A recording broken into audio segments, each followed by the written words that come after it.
दोस्तों नमस्कार। पिछले दिनों खेती किसानी के मौजूदा संकट के बारे में हम एक अध्ययन कर रहे थे, जिसके दौरान सदियों से चला आ रहा भारत का जो कृषि संकट है, खेती बाड़ी का जो संकट है, किसानों का संकट है, उसके वो 3 पड़ाव को हम लोगों ने अध्ययन किया था। ब्रिटिश कालीन भारतीय खेती किस तरह से संकट का शिकार रही, आजाद भारत में तेभागा तेलंगाना आंदोलन के बाद भी तमाम कानूनी जमींदारी प्रथा को उन्मूलन के कानून बनने के बावजूद भी कागजी तौर पर वह साबित हुए और जमीन पर ज्यों का त्यों कृषि संकट बना रहा। कोई क्रांतिकारी भूमि सुधार नहीं हुआ और 90 के दशक का दौर जब आता है तो उसके पहले हरित क्रांति के नाम पर जो क्रांति का शिगुफा फेंका गया, उसके बारे में भी हम लोगों ने देखा था पिछले वीडियो में, अध्ययन में, कि वह बड़े भूस्वामियों पूंजीपतियों को तो खूब मुनाफा दिया, लेकिन छोटे किसानों, गरीब भूमिहीन किसानों को आत्महत्या की तरफ ही ढकेला, कर्ज के जाल में ही फंसाया। और वह तीसरा पड़ाव 1990 से लेके आज तक का हम यह जो खेती किसानी का जो संकट है उसका समाधान क्या हो, वक्त की क्या मांग है उसके इलाज करने के लिए, इस विषय को लेकर आज एक अध्ययन करने की तरफ जा रहे हैं। दोस्तों, अगर हमारे देश के अंदर हिंदू मुसलमान का मामला हो जाए तो एक सनसनीखेज के रूप में महीने भर उसकी खबरें आती रहती हैं। जातीय कोई हिंसा या कोई सवाल हो तो हमारे देश में महीनों तक मीडिया, यूट्यूब या चैनल, टीवी, ये सब अटे पड़े होते हैं उन खबरों से। लेकिन यह विस्मयकारी है कि हमारे देश के अंदर किसान आत्महत्या करते हैं, खेती किसानी संकटग्रस्त है, लेकिन चुपचाप समाज घोर चुप्पी में जी रहा है। उसकी कोई संवेदना नहीं जगती है। उधर का किसान मर रहा है तो उसकी खबर तक यहां नहीं आती है, सिर्फ वह आंकड़े के रूप में आता है। अगर उसको हम पढ़ते हैं तो किसी की आंखों में आंसू तक नहीं आते। यह सिर्फ जो आत्महत्या करता है उसी किसान के घर का या इलाके का आंसू बन के रह जाता है। हमारा खून हमारे न मीडिया में, न अखबारों में, न समाज में किसी का खून नहीं खौलता है। जब रोम जल रहा था तो नीरो बंसी बजा रहा था, उस तरह की हालत हमारे देश के सरकारों की है। तो ऐसे समय में हम क्या उम्मीद कर सकते हैं जब देश के संसद में इसका माखौल उड़ाया गया कि किसान आत्महत्या कर रहे हैं तो प्रेम प्रसंगों के कारण आत्महत्या कर रहे हैं, उनका मन शांत नहीं है, इस तरह के भी ढेर सारे उपहास उड़ाए गए और नसीहत दिया गया कि इनको शांति पाठ कराना चाहिए, साधु सन्यासियों को इन इलाकों में भेजना चाहिए, ग्रामीण इलाकों में प्रवचन कराना चाहिए, कथा, भजन, कीर्तन, ये तमाम तरह के नसीहत देने के बाद भी जो खेती का संकट है जस का तस बना हुआ है। खूब भजन कीर्तन हो रहे हैं, अन्नदाता किसानों के कुंटल बोरा दान दक्षिणा में दिए जा रहे हैं, उसके बावजूद भी खेती किसानी का संकट पिछले 75 वर्ष, आज हम अमृत महोत्सव मनाने की तरफ जब देश मना रहा है, उसके बाद भी किसान जहर का प्याला पी रहा है। तो दोस्तों, आखिर वो क्या चीज है कि हमारा समाज भी संजीदा नहीं है, सरकारें भी बहला फुसला कर सत्ता तक आती हैं, कुर्सी पा जाती हैं और धीरे से संसद में पहुंचकर वो पूंजीपतियों, कंपनियों के फायदे के लिए किसान विरोधी कृषि नीतियों को जन्म देती हैं। इसको सोचने के लिए हमारे सामने गंभीरता से अगर एक नौजवान किसान या किसान आंदोलनकारी उसको सोचता है, तो उसको अपने दृष्टिकोण को बहुत ही कायदे से सही बनाना पड़ेगा। उसको 3 वह तरीके अपनाने पड़ेंगे अपने दृष्टि को सही दिशा में ले जाने के लिए। कि एक तो पहला कि यह जो हमारे देश का भारतीय कृषि संकट है, वह किसी एक इलाके या एक खेती का संकट नहीं है। यह भारतीय खेती बाड़ी का संकट सर्वव्यापी है, सर्वग्रासी है। यह पूरे लोगों को, भारतीय जनमानस को अपने आगोश में ले रहा है। और खासकर जो लोग भी खेती पर निर्भर हैं, उनको सबसे ज्यादा।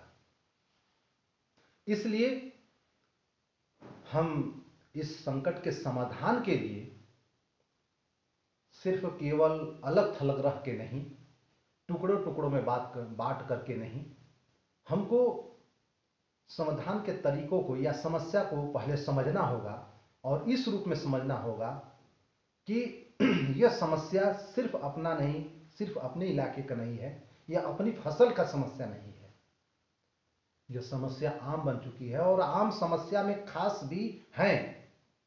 भारत में भिन्न भिन्न इलाके हैं, अलग अलग समाज और संस्कृति होने के साथ साथ खेती भी अलग अलग तरीके की है, उनकी कुछ खासियत है। लेकिन उस खास समस्याओं के साथ ये व्यापक एक संकट है। इस रूप में हमें यह समझना होगा।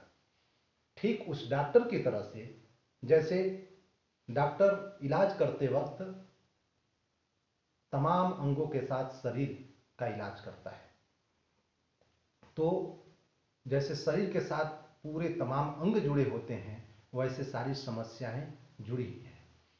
यह देश विशाल भारत, एक तरफ जहां पंजाब और केरल जैसे किसान हैं, बहुत उन्नत तकनीकी और उत्पादन के तरफ बढ़ने वाले, उन्नत चेतना वाले किसान, तो दूसरी तरफ बिहार और उत्तर प्रदेश के पिछड़े इलाके भी हैं। एक तरफ गन्ना किसान है, तो दूसरी तरफ चाय बागान वाले किसान हैं, इलायची वाले किसान हैं। तो विभिन्न विविधताओं के साथ खेती किसानी के संकट को हमें सर्वव्यापी, सर्वग्रासी रूप में समझना पड़ेगा, अलग थलग होकर, टुकड़े में होकर नहीं। दूसरा कि हमें दोस्त और दुश्मन की पहचान करते हुए भारतीय कृषि संकट के समस्या को समझना होगा और समाधान की तरफ बढ़ना होगा। अगर किसान चूहे से दोस्ती कर लेगा तो उसकी फसल पहले ही नष्ट, चौपट होना शुरू हो जाएगी।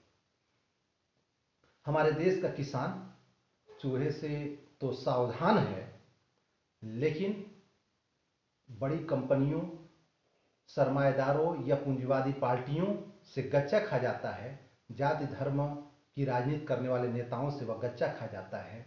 इसलिए दोस्त और दुश्मन की पहचान करने के लिए जाति धर्म से ऊपर उठकर खेती किसानी मेहनत कश लोगों को अपने वर्गीय चेतना को उन्नत करना होगा। वर्गीय चेतना पे आधारित राजनीति को समझना होगा और संगठित होना होगा, ताकि जो बंटवारे हैं जाति धर्म के नाम पे हमारे बीच विभेद पैदा करके, जो वह गंदी राजनीति चल रही है भ्रष्ट सत्तालोलुप लोगों की, उसके लिए हम आगे बढ़ सके समस्या के समाधान करने के लिए। तीसरा, समाधान की तरफ बढ़ने के लिए हमें अपने समस्या को सिर्फ फसल के समस्या तक नहीं, पर्यावरण, धरती, मानवता सबसे जोड़ के देखना होगा कि यह जो नीति है किसान विरोधी नीति, यह हमारे पानी के संकट को खड़ा किया, पर्यावरण के संकट को भी इसने खड़ा किया। किसान विरोधी नीति के ही चलते मौसम चक्र बदल गए, पृथ्वी का टेम्परेचर इतना ज्यादा बढ़ता गया कि ग्लेशियर पिघलने के दौरान तटीय क्षेत्र जलमग्न होने लगे, ढेर सारे गांव इलाके डूबने लगे। हमारे इस पूरे समाज के अंदर ये जो प्राकृतिक आपदाएं लगातार बढ़ रही हैं, तो इन सारे चीजों को समझने के लिए हमें इस संकट को सिर्फ इंसान का संकट नहीं, यह पूरे धरती का संकट बन चुका है। इंसान और धरती दोनों को बचाने का यह संकट है। इस रूप में हमें सोचते हुए अपने आंदोलन को ले जाने की जरूरत है। इन 3 तरीकों के बाद हम उन समाधान के लिए वह 6 चुनौतियों को हल करने के बारे में बात करेंगे। पहला कि 90 के बाद पूरी दुनिया में अमेरिकी चौधराहट आने के बाद हमारे देश के सरमाएदार ही नहीं, पूरे दुनिया के सरमाएदार गठजोड़ करना शुरू किए अमेरिकी साम्राज्यवादियों के साथ। हमारे देश के पूंजीपति वर्ग, शासक वर्ग, ये लोग भी समझौते किए और गैर समझौता के तहत डंकल प्रस्ताव को पास करते हुए इन्होंने किसान विरोधी नीति जो पहले से थी ही उसको और ही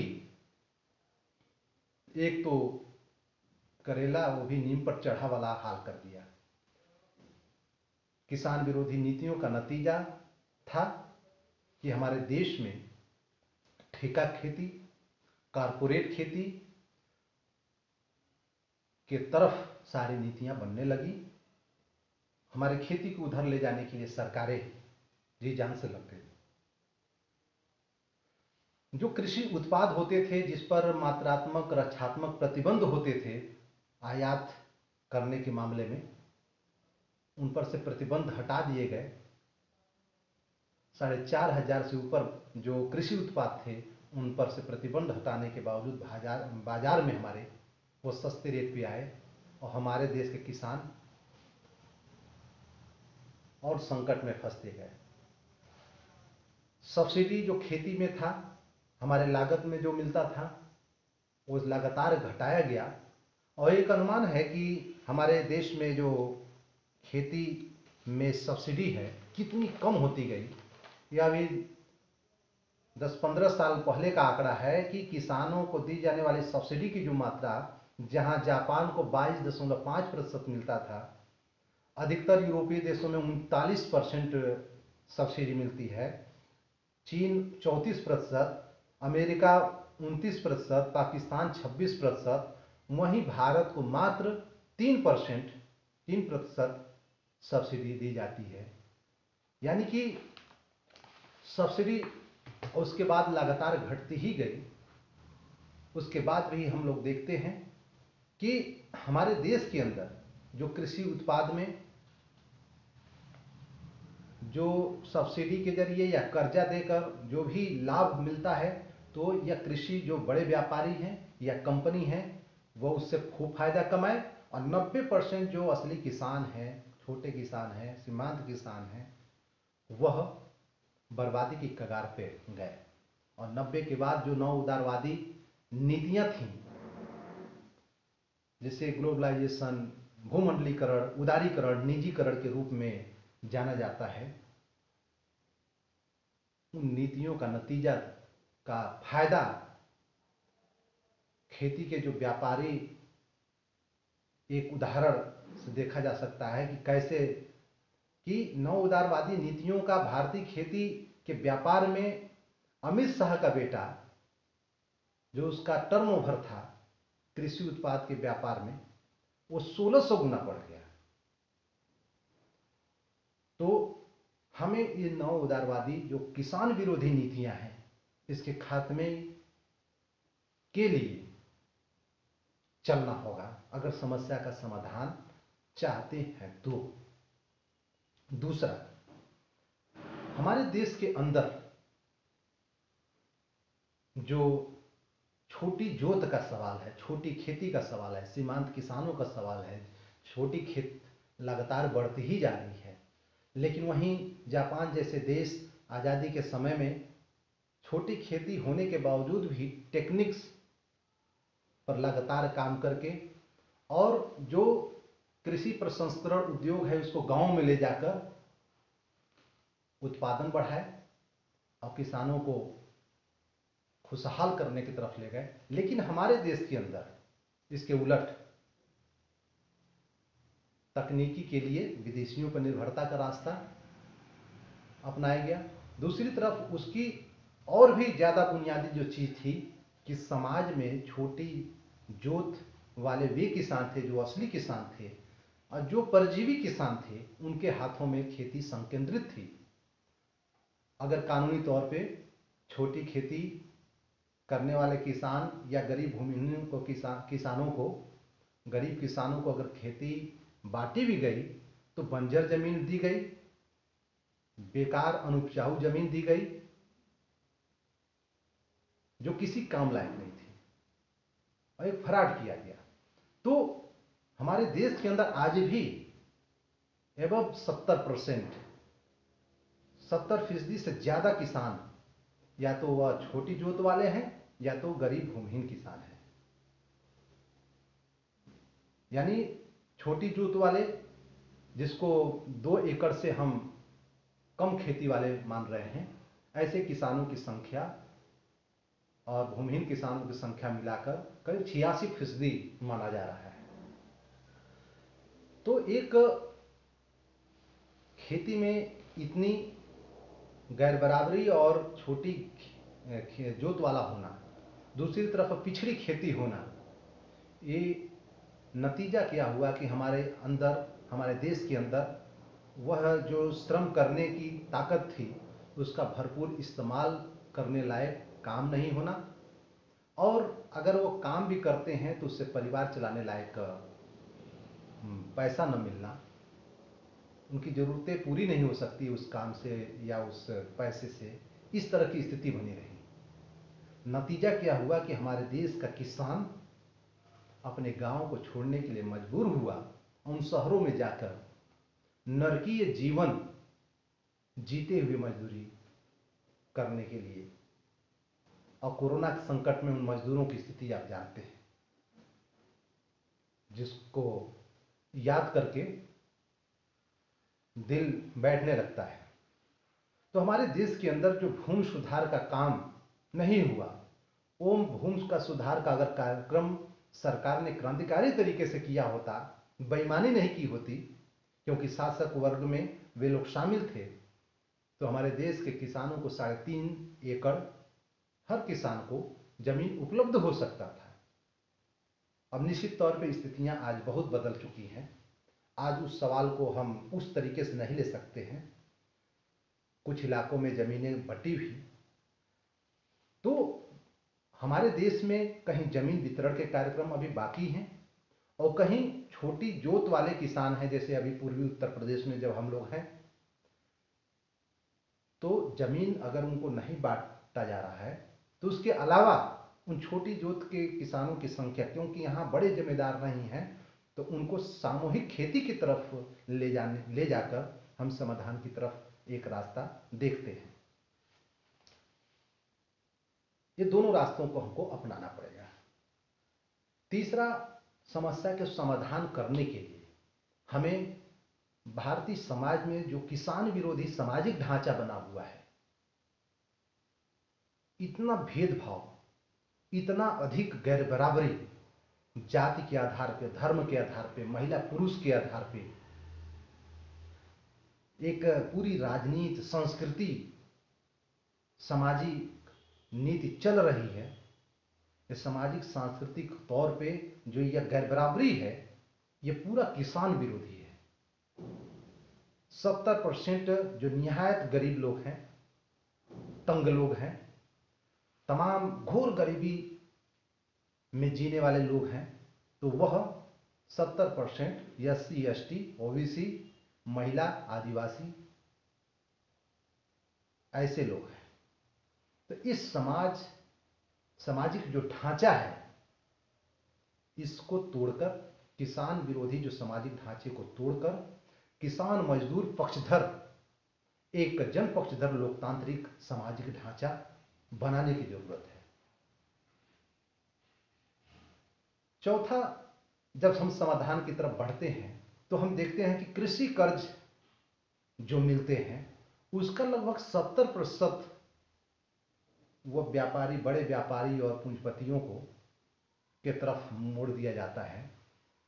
इस कृषि कर्ज को हमें उधर भेजने के बजाय जो खेती किसानी में, बटाईदारी में जो गरीब भूमिहीन किसान हैं उनकी तरफ वह कर्ज को मोड़ना होगा, उसकी दिशा को मोड़ना होगा। पांचवा समाधान है जिसके लिए किसान आंदोलन में बहुत ही मशक्कत से उस मुद्दे को उठाया गया है कि खेती किसानी को लाभकारी बनाया जाए, क्योंकि हमारे देश में खेती किसानी का जो उत्पाद है वो अनिश्चित बाजार भाव से जूझ रहा है। तो एमएसपी की कानूनी गारंटी सभी कृषि उत्पादों पर सुनिश्चित किया जाए। और दूसरा कि उनके जितने भी लागत है या बीज है, कीटनाशक है, उस पर सब्सिडी दी जाए, तब जाकर वो जमाखोरी या कालाबाजारी है उसको खत्म किया जा सकता है। छठा रास्ता है कि हमारे देश के अंदर जो कृषि प्रसंस्करण उद्योग है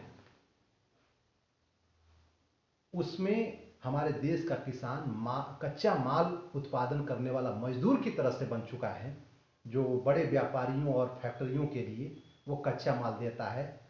वो चिप्स बनाने वाले कंपनियां हों, चाहे नेस्ले कंपनी हो, चाहे हल्दीराम हो, चाहे वह बीकानेरी हो या गुड डे हो, ये तमाम मालिक बने हुए हैं और किसान कच्चा माल सप्लाई करने वाला मजदूर। इस रिश्ते को खत्म करना पड़ेगा, क्योंकि 65% जो खेती का फायदा है, कृषि उत्पाद का जो फायदा होना चाहिए, 65% ये कंपनियां डकार ले जाती हैं। शेष 25% जो 35% में 25% डकार ले जाते हैं, जो लागत के लिए जो कंपनियां हैं, चाहे वो बीज बेच रही हों, चाहे कृषि औजार बेच रहे हों, कीटनाशक या खरपतवार नाशक, ये बेचने वाले कंपनियां लगभग 25% डकार ले जाती हैं। किसानों के हिस्से में सिर्फ 10% होता है। तो ऐसे समय में जो पिछले अभी मैंने बताया कि जापान से सीखते हुए या अन्य देशों से भी सीखते हुए हमें कृषि, रूस, चाइना, तमाम देशों से सीखना पड़ेगा। कृषि प्रसंस्करण उद्योगों को गांव की तरफ लगाना होगा और वह उद्योग जो गांव के किसान समूह हैं, जो जनतांत्रिक तरीके से बनाए जा रहे हों, लोकतांत्रिक तरीके से किसान समूह बने हों, उनके हाथों में उन उद्योगों को सौंपते हुए हम कृषि प्रसंस्करण उद्योग को विकसित करें और किसानों को लाभान्वित करें। यह 6 रास्ते हैं। यह हमारे एक अध्ययन का विषय है। हम लोग अगर इस फौरी कार्यभार को नहीं करते हैं, यही वक्त की मांग है, तो निश्चित तौर पे कृषि संकट और ही विद्रूप बढ़ता जाएगा। तो ऐसे समय में हमारा यह कार्यभार बढ़ता है और छोटू राम इस मुद्दे पे किसानों को सीख देते हैं कि इसके लिए हमें आवाज उठाना पड़ेगा। हमारी सरकार समझती है, छोटू राम चौधरी छोटू राम किसान नेता थे, वो कहते हैं कि हमारी सरकार समझती है कि किसान खुश हैं, इसको अगर कोई कष्ट होता तो जरूर चिल्लाता। किसान है तो अपनी जबान पर शिकायत का शब्द लाना नहीं जानता, वह इसे अपनी शान के खिलाफ समझता है। इनका दिल दुख, दर्द और घाव से छलनी बना हुआ है इन किसानों का, लेकिन इनके घावों के मुंह नहीं है।